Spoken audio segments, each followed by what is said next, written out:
Hey, what's up, everybody? BDL 44 coming at you another video. All right, so I got a trade rumor to hit you all with. The Lakers and the Jazz. Of course, I've been talking all this time. Ain't nothing new. I don't even know why I even worded it this way. This is the same trade package that we've heard for a while. You got Lonnie Walker and Russell Westbrook headed to Utah for Conley, Beasley, and Vanderbilt's all on 2-year contract. Beasley's at 13 mil or something like that. I just saw the numbers. I forgot. Conley is 22 and 22 mil for 2 years, and Vanderbilt's at 2 years, $4 million, which is the prize in the situation. It's Vanderbilt. That's who you're really doing this to get.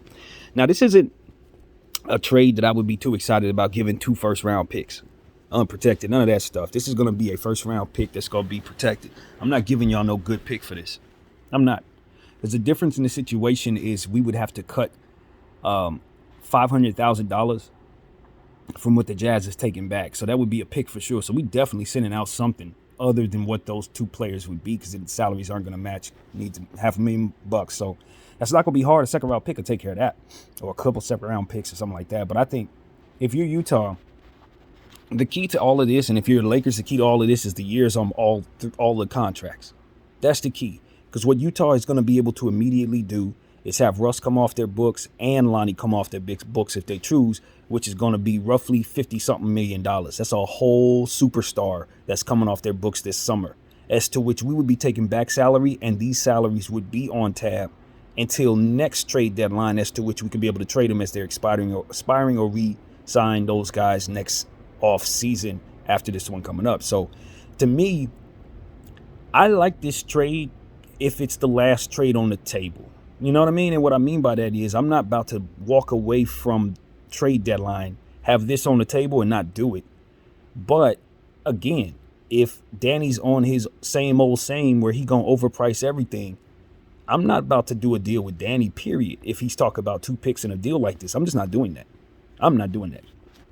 I respect that we need to get rid of Russell Westbrook, and I respect that Vanderbilt's a desirable piece and Beasley's going to help us. But Mike Conley at $22 million, that's going to mess up my whole plans for next year, having him on tap for $22 million to start the season, and then try to have to trade that, which is probably not likely going to be very easy to move, even though it's expiring at $22 million next summer. I don't want that, but I'll take it to acquire Beasley and Vanderbilt if it don't cost me nothing crazy outside of the price. Now, I know it's going to cost me to let go of Russell Westbrook. I know that. And if I'm dealing with Danny Ainge, he's going to want both picks. That's why we're not going to do this deal. I'm telling you, we ain't doing no deal with Utah, because at the end of the day, he's not going to come off that stance, not reasonably, especially understanding how much Vanderbilt is actually worth. He can very easily just not do that. My thing is, if he really desires to get Conley off his books and these multi-year deals off his books, which if I'm Vanderbilt's representation, it ain't the end of the world if I stay with Utah. If I'm Utah, I don't care. You know, Vanderbilt's a desirable piece. But Beasley, you could afford to get rid of. You got plenty of shooters. And Conley's a contract that you need off your books if you can get it off. You don't want to wait till next summer if you're in their position, which is a team that's on the verge of being able to do a lot of things at a discount. They just need bad contracts off. So for me, it's like, I know you need that off your books to make life very comfortable for you, Danny Ainge. And I know you want to unload it on me, as to which it will make me very uncomfortable next summer myself. So I'm going to snatch off all the struggle paper that's supposed to come with getting rid of Russell Westbrook, because I know you don't mind taking him and expiring him and having him a part of your playoff team this season, because that team is a playoff team if he joins it right now in place of Mike Conley. In my humble opinion, that's an upgrade, not a downgrade. I like Mike Conley. He's more, he's going to do some things, but he ain't no Russell Westbrook. Not today, not tomorrow, not ever. He ain't Russell. And they're going to have an upgrade if they get that contract today. So I'm not doing that with them. It may not be an upgrade for most teams, and I understand the luxury tax on that Russell Westbrook contract as it expires could kick you up to like $80 million, something crazy. That should make it so that most owners don't want to take that thing unless they're getting adequate compensation. But I would challenge them to say, if you're Utah, that's not your situation, because it's not going to mean that to you because you have the cap space. It's not going to mean that to you because you're going to pay that in Mike Conley if you don't get it off your books. And that don't mean that to you because you would rather get something for these expiring contracts, or rather a guy like Malik Beasley who's going to be on your books as well, eating up. And you could put yourself in a position to have not only 1 but 2 expiring contracts in your situation. So you go from having locked up books for next season with players you rather get rid of right now to having players come off your books, and you can have so much flexibility at the end of the summer, or at the beginning of the summer this year. So for me, it's like, if I'm Utah, I'm probably going to try to drive a hard bargain. But if I come back around and haven't gotten rid of these guys, I'll pull the trigger on the Lakers without, with a little lesser pick, representation necessary to make me feel good about it. If I'm Danny Ainge. But again, that's if I'm Danny Ainge. That ain't if Danny Ainge is Danny Ainge, and that's a whole nother story. You feel me? That ain't him. He's the guy that locked up the market trying to get his and for his people. So at this point in my mind, I'm not necessarily excited about doing a deal with him unless I walk away with the price tag that makes me happy.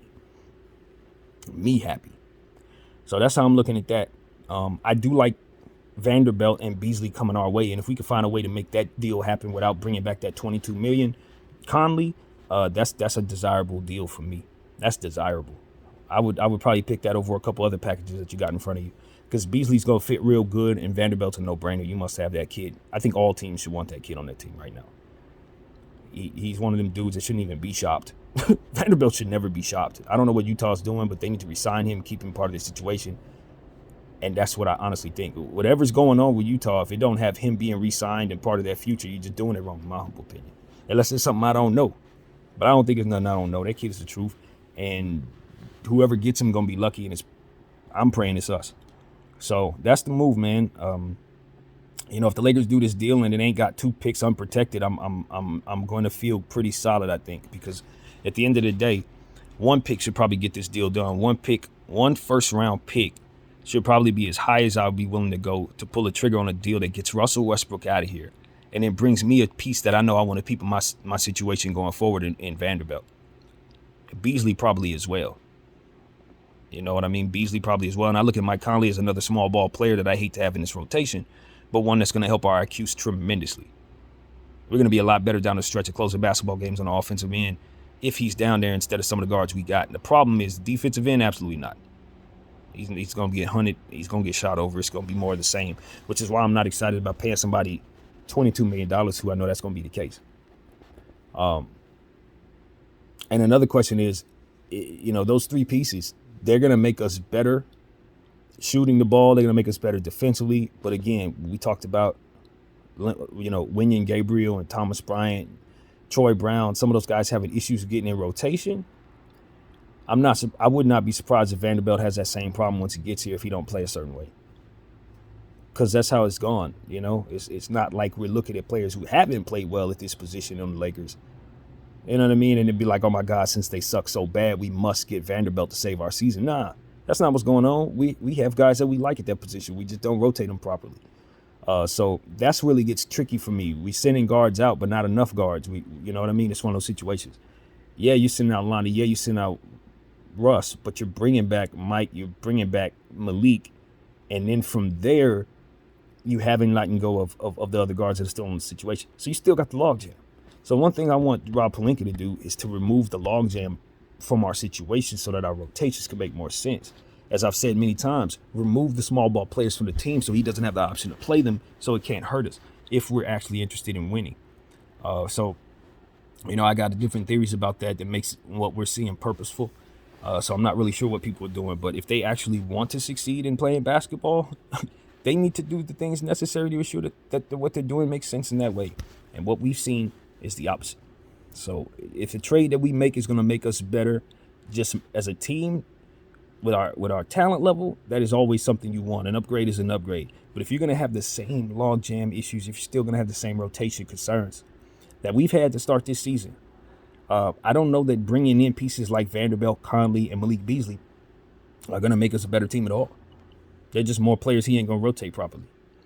So that's something I have to always take into account, man. Different players that I want, is he going to play them? Different players that I want us to bring in for re-signing, will he even play them to make their value make sense?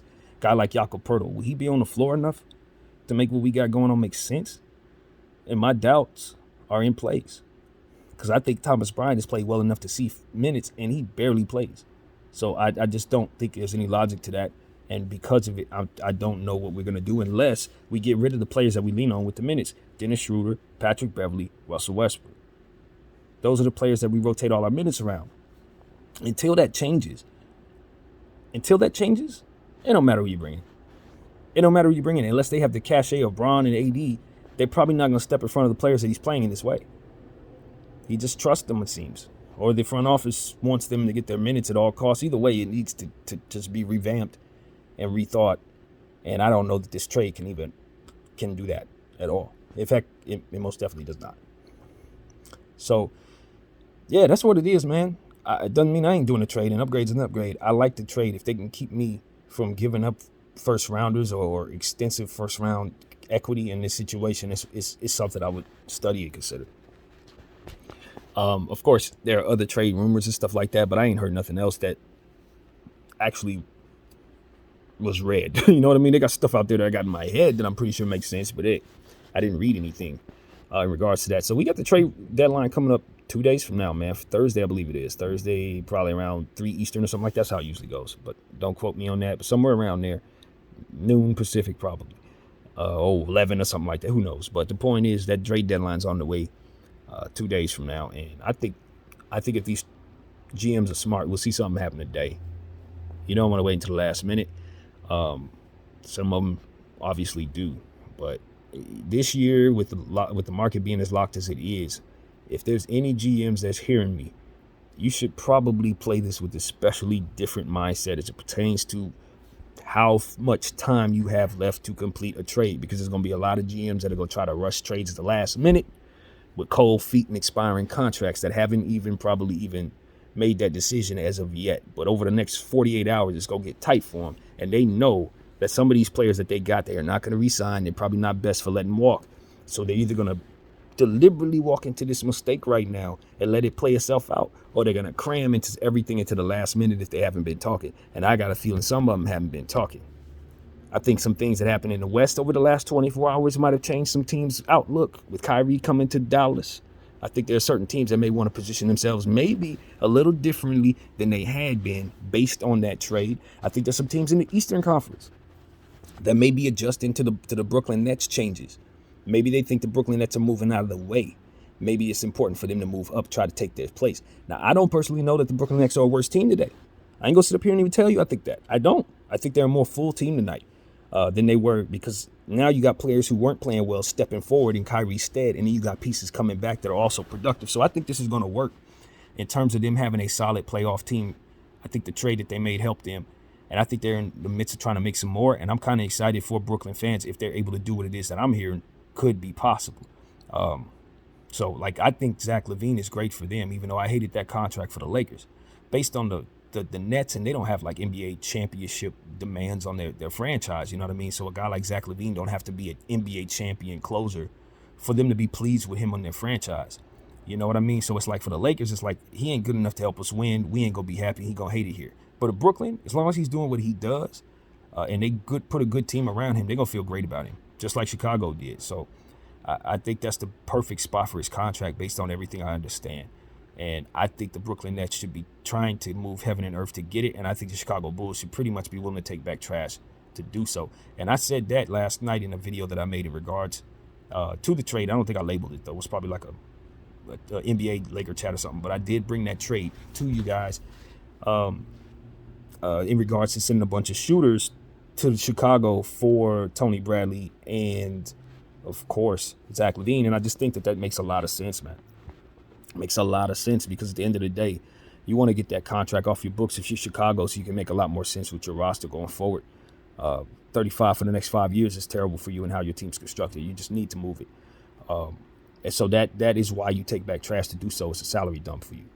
Also, if you're the Nets, as I said, that's a piece that could help keep KD in place, make him not want to necessarily leave. And if he does decide to leave, at least you have a star in place next to Ben Simmons that can ultimately make you feel like you're doing something even if you're not.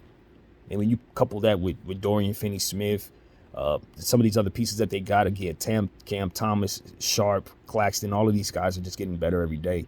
All of them are popping really, really fast at a very high level. So they may not need to do nothing but secure enough money to re-sign people.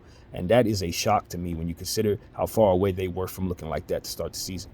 But Jacque Vaughn has turned their asset class into a much more valuable thing just by coming in and having guys play more and ultimately them playing better in that situation. So that's what I want all teams to start to study. Look at that. When you have a good coach in place and he's using your young pieces in a way that's not bashful and scared just because they were born not too long ago, when you use those guys and you get them to shake off the rust early, you're able to turn them into tradable pieces because they're young and they're productive, and that's what the NBA is all about. Once your guy signs a $35 million 5-year contract, he's not about him. It's about how much he can do for the contract versus how much you'll be able to put together around that contract. And I'm telling you, it ain't worth it 9 out of 10 times. You would rather much rather just take a chance on a guy that you don't know if he could do something and see him do something in your uniform, because professionals play. So my thing is, every time I'm looking to retool, I'm looking to find an upside piece. I'm not looking to find nothing that doesn't have any upside, because at the end of the day, this is how it keeps me from being in a situation where I can't move. If a piece doesn't have value, they're a piece that can't be moved. And if it's a piece that can't be moved, then your situation gets more and more difficult to build a champion. And so that's what my thing is, man. If we're not building champions and we're aiming low, then that's cool, because I'm a Laker fan. We're going to aim higher than you and take everything you got. So I'm trying to get everybody to understand, don't have the mentality of just being okay. When you're in a league with guys like me, you got to be thinking excellence, or you're going to lose. That's literally it. I'm going to force you, just like Mike, just like Kobe, to be your best. And if you're not, then I see you as food, and I'm happy about it. So that's really what it is. I want all these organizations to take on that Laker moniker. Just because y'all ain't had championships does not mean that you need to be living as if your mindset ain't about winning championships, because that is the field you're in. You know what I mean? And if it ain't, we going to make it that. Learn to love winning again. Learn to love competition again. Learn to do it in good faith without being angry when you go home at night, because that's the balance. You know what I mean? That's the balance. But I can tell you right now, if we keep doing this, we're going to lose that. We're going to lose all that stuff that Kobe was about, all that stuff that Mike was about, all that stuff that we really, really appreciate. Ain't going to be none of that left. So that's what we want to not have happen. So that's where my head is, man. I think there are other teams that should make moves. I mentioned Jakob Poeltl much as anybody. He is a very, very talented center who is not going to be re-signed with San Antonio. So the odds of him not being traded over the next 48 hours is slim to none, in my opinion, unless they've changed their mind. But they are a team that's playing for nothing. So having a player expiring that possibly can make $25+ million a year, and you don't have any intentions of re-signing him based on your situation, plus you don't even have his money anyway because you didn't already gave it to other people, and Keldon Johnson and several other players, I just don't know if it makes any sense for San Antonio to sit on Jakob Poeltl and not trade him for at least some second-round picks. And the closer we get to the deadline, the more I speculate that they may not be getting the offers that they should, or they may not actually be shopping him at all, which doesn't make sense. So if it comes down to it and he hasn't moved, then I want the Lakers to give up whatever they, a second round pick to get him or something like that. If it comes down to the final hour and San Antonio's still sitting there like they want to keep this guy, they don't want to keep this guy. It's the exact same thing with Kyrie Irving, except for no drama. They just don't want to pay him. And if they let him sit there, it's a complete deterrent to what it is that they're doing in their rebuild. I mean, they would be better to get him for a second round pick and some French fries just so they get some equity.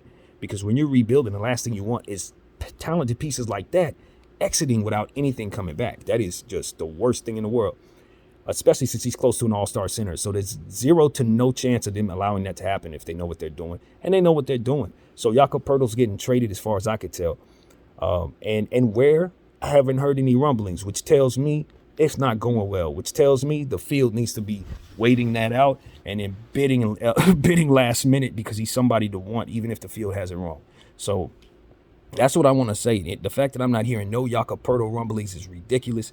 And a lot of y'all teams, I think, are playing it foolish if you don't go after that kid on an expiring contract. If you got a team that needs a center and you need a rental center or somebody that you want to invest in at 26 years of age, has some all-star upside, there's no reason not to take a flyer on Jakob Poeltl at all in San Antonio. No reason. Expiring, very cheap. And it's another guy. It's other guys too. Bogdanovich, a bunch of Laker guys, as we said. We got like 4 or 5 of them. You find these expiring contracts all over the league right now. And the teams are in a space where, because the market's been as it is, I just don't know if they're thinking clearly. That's what I want. I think that maybe half the teams are just kind of looking around a different way, not really considering what this truly means. Letting guys walk off your books means that the value that you have is dissipating, which means once it disappears, you got to find it out of nowhere. You're not going to be able to acquire it unless you buy second round picks. You know what I mean? You would have to literally have it manifest from nowhere. And since teams do what it is we always talk about, which is keeping players on their team that don't have no value, JTAs, Damian Jones, they want to sit them on the back of their bench like it really helps your team, when it really, really doesn't. What you need to do is what you have to do, which is get rid of those guys and then bring in the pieces that you can flip for something that can have some upside. So, or be upside so that you can flip for something. So that's all it is, man. We say it every day. We want to see the NBA make that more of a normal way of operating, if it isn't already. Let the kids play. Get yourself some value out of nowhere so that all these talented pieces that you keep letting walk to other franchises can manifest in the value that makes your team fuller. Because if you don't have that value, I'm telling you, you can have superstars and all that, but your team isn't full, and you're going up against full teams that have enough to beat you every night, no matter who your superstar is. So it's one of those situations where if you don't have that amount, you're sending your superstar out there to get beat. It's that simple. So this is what we understand, man. Big contracts equal bad players. Not on the players that hold the contracts, but the players they're going to be playing with. Big contracts equals bad players. You can't find talented enough dudes to fill your roster. Most times, if you don't have, or rather if you're leaning all your money in on 3 guys, you're going to have some bad role players, man. And so we're going to see that situation play itself out in Dallas, unfortunately, since they gave away a lot of defense. You see it all over the league, man. It's just not wise to mortgage your future, man. I'm curious to see what the Timberwolves and the Atlanta Hawks are going to look like in a few years because of the things that they've done and mortgaging their futures this year. I mean, it's just, you're going to pay for it. You're going to pay for it. If people ain't learned from the Lakers and the Nets, you're going to pay for it. So we'll see them be the next version of that at some point. That's coming. But, that's where my head is, man. I just want to give y'all a couple of trade rumors and sound off about the same old stuff as usual. Hopefully the Lakers particularly can make something happen. Utah, I would like to see them move something. San Antonio as well. Charlotte is another team in mind. I look at a guy like, Mason Plumlee, who's a backup center, who can also play some starting center. It can help you in a lot of ways. I don't know if his contract's very good, but if I'm the Charlotte Hornets, I'd love to get rid of it and let Mark Williams step in front of him right now. It ain't no reason to have Plumlee in the way anymore. This is not. That's Mark Williams' spot going forward. So for them, I'm trying to move him. I'm trying to move some other guys. There's another piece that I think they should be considering moving, Bouknight, because he's a high-level player that you can't get the most out of. You're not going to be able to play him to show that he's as good as he is based on the guards that are all in front of him. So unless they are able to move some guards, which I don't know they're going to be able to move. Terry Rozier's contract is a little too steep for anybody to actually want. Big contract, bad players playing with. So it's one of them situations where, I don't want to bring Terry Rozier at $22 million to a situation where I can only have him playing with some guys that are, we ain't going to win nothing. So that's why you never sign Terry Rozier to a big old contract like that if you're actually considering being a champion at some point. Because you ain't going to build one. You're not going to build one. And so that's why you never take on that contract. I don't think there's a place in the league that he can slot in properly without eating away at the team. There's nowhere. There's nowhere. Because he's going to be good, but not good enough to make up for the money that he's going to be eating away at in the stead of other players that you need to make that team good enough, as you know. So these are the things. These are the things that we're looking at, man. If I'm aiming to be okay, I can bring in a Terry Rozier and Zach LaVine, and we're going to be cool. We get knocked out in the first round. But if I'm aiming for what it is, and I'm telling y'all to aim for, which is championships all day, every day, no matter who you are, then you're not building nothing but that. And if you can't build that, then it ain't worth investing in. And I promise you, if you have a whole league like that, you're going to have so many awesome rivalries, teams that are hard to beat, triple overtime games, plays that you've never seen, because there's just going to be better basketball because the quality around is just going to be better. You're not going to be subbing in dudes that cannot play. You're not going to be subbing in dudes that never done anything, ain't never going to do nothing, but still sitting there collecting a check. No, you're going to bring in hopefuls that are hungry, going to want to do what Cam Thomas is doing right now, because it's their opportunity to do it. And they catching defenses off guards the first couple of weeks of doing it too. It's another thing we got to pay attention to. When a guy pops, know that defense is coming. Know they're going to start putting the clamps on him eventually when they figure out what it is he's doing. So these are things that we already know, but you still want to have those players on your team so that when they do pop, when they do go from a 2-point-a-game guy to a 45-point-a-game guy, you have them on a contract that makes that still reflect them two points a game.